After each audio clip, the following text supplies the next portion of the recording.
I was born in Norfolk, Virginia, January the 10th, 1924. Ancestors who were midshipmen during the War of 1812 became naval officers and had their duty stationed in Norfolk, and they finally decided to retire in Norfolk. And that's how my family became Norfolkians. I think being around the Navy, because Norfolk was a Navy town, and we lived at the beach, and I could watch the big seaplanes take off and land on the bay in front of my house. And I had a naval officer neighbor who put me in the cockpit of an airplane, and I knew that I wanted to be a naval aviator after that. I had a date with a girl in Virginia Beach, and back in the Sandhills we were shooting out my .22, and came back to my aunt's cottage at the beach, and she told me about Pearl Harbor, and I knew I had to enlist right away. But I came home and my father says, "No, you've got 6 more months of high school. You can't enlist until you finish high school," which I'm glad, because then I was able to get into the Naval Aviation Cadet Program.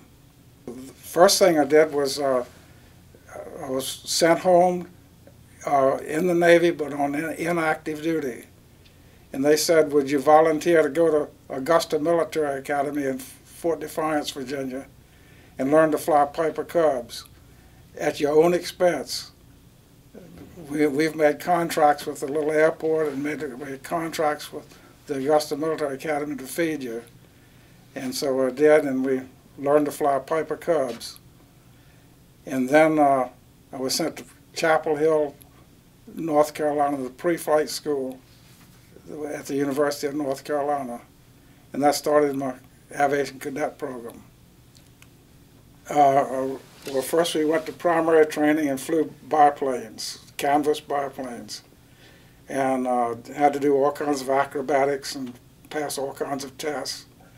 And then to Pensacola, where we flew SNJs and did practice dogfighting and aerial gunnery and navigation. And then I was given my wings and commission. I was 19 years old. They asked for volunteers for the torpedo bombers. It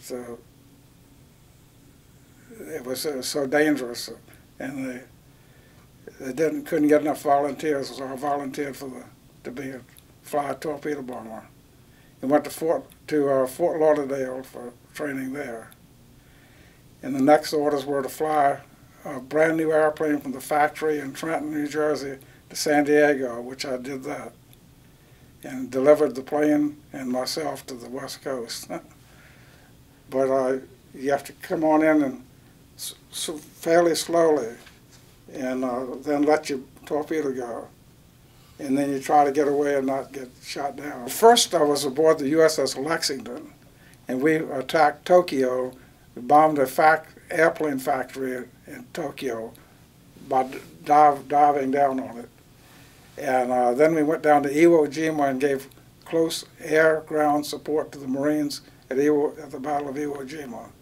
Then we went back to Ulithi and transferred to the Yorktown.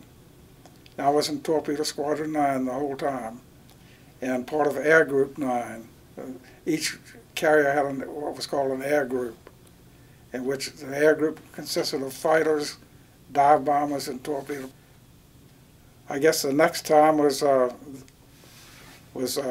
the 7th, 1945, when I attacked the Japanese cruiser Yahage in the East China Sea, and torpedoed it. And 5 of us were able to put torpedoes into the Yahage, and she went down, and she took 446 Japanese sailors and officers died. I still think about that. To run, I was thinking I could get out of this if I wanted to, and I was thinking everybody at home is counting on me to get a hit, to go in there and not checking out.